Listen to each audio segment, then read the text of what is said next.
भाई मार मार वो बंदा। तुम्हें क्या मसला है यार? तुम्हारे पास मोबाइल हो तो तुम्हें पता चले ना कैसे भाई बंदा मारता। थोड़ा सा मोबाइल दो मुझे भी। भाई रोज तो देता हूँ, तंग करके रखा है, रोज रोज मोबाइल लेने आ जाता है। चल तब हो जाए। भाई वो मोबाइल नहीं दे रहा यार, तुम थोड़ी सी गेम खेलने दे यार। यार मैं खुद गेम खेल रहा हूँ।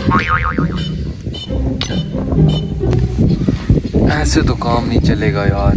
अब्बे को बोलता हूँ मुझे अपना मोबाइल ले दे, लेना पड़ेगा। चलता हूँ अब्बे के पास। भाई वो तो चला गया। जाने दो यार, भड़वे को रोज तंग करता रहता है मोबाइल तो मोबाइल। ऐसे अब्बा मोबाइल लेके नहीं देगा, या तो बोलूंगा मुझे मोबाइल लेके दे, नहीं तो मैं घर छोड़ के जा रहा हूँ। ऐसे नहीं लेके देगा।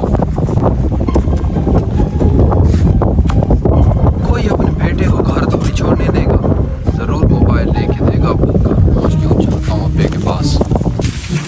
फलियाँ तोड़ के बकरे के खिलाता हूँ, बकरा मोटा होगा, बकरीद पर बेचेंगे, बहुत से पैसे आएंगे। अब्बा जी, जी जी हाँ बेटे। मेरे सब दोस्तों के पास मोबाइल है, वो गेम खेलते हैं, मुझे नहीं खेलने देते। तो फिर मुझे मोबाइल लेके दो। मैं नहीं लेके देता, मेरे पास फालतू पैसे नहीं है। ठीक है फिर मैं घर छोड़ के जा रहा हूँ। घर छोड़ के जा रहे, जाओ। ठीक है मैं जा रहा हूँ। ठीक है, हाँ ठीक जाओ है, जाओ जाओ। मैं जाऊंगा लेकिन मैं फिर वापस नहीं आऊंगा। हाँ सोच लो। जाओ जाओ जाओ। ठीक शाबाश, है जाओ। भाई मैं जा रहा हूँ। मैं घर छोड़ के जा रहा हूँ। घर छोड़ना कोई सौखा काम नहीं।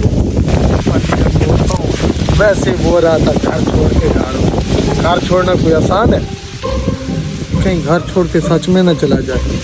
एक ही तो बेटा है। करता हूँ, पता करता हूँ। बस भाई अब घर छोड़ के चले ही जाना है। अब्बा जितना रोके नहीं रुकना है, अब तो घर छोड़ के जाओ। तो सच में जा रहा है? हाँ अब्बा जी, हाँ जा रहा हूँ। मत जा मेरे बेटे, तू एक ही तो बेटा है मेरा और घर छोड़ के जा रहा है। मैंने बोला था अब्बा जी मोबाइल लेके दे दो, कहाँ लेके जाओगे इतने धन दौलत? मेरे ऊपर ही खर्च करनी है ना। आपने मोबाइल नहीं लेके दिया, मैं जा रहा हूँ। जो भी तू बोलेगा, जैसा मोबाइल बोलेगा मैं वैसे लेके बस अब्बा जी छोड़ दो, आपको कोई जरूरत तुम घर मत छोड़ो, घर मत छोड़ो, बस छोड़ दो। घर मत छोड़ो मेरे बेटे, घर मत छोड़ो। ठीक है अब्बा जी, मेरा बैग छोड़ने में अंदर रख। नहीं मैं अंदर रख दूंगा, छोड़ो मैं अंदर। तेरी बकरा लेके जा रहा है।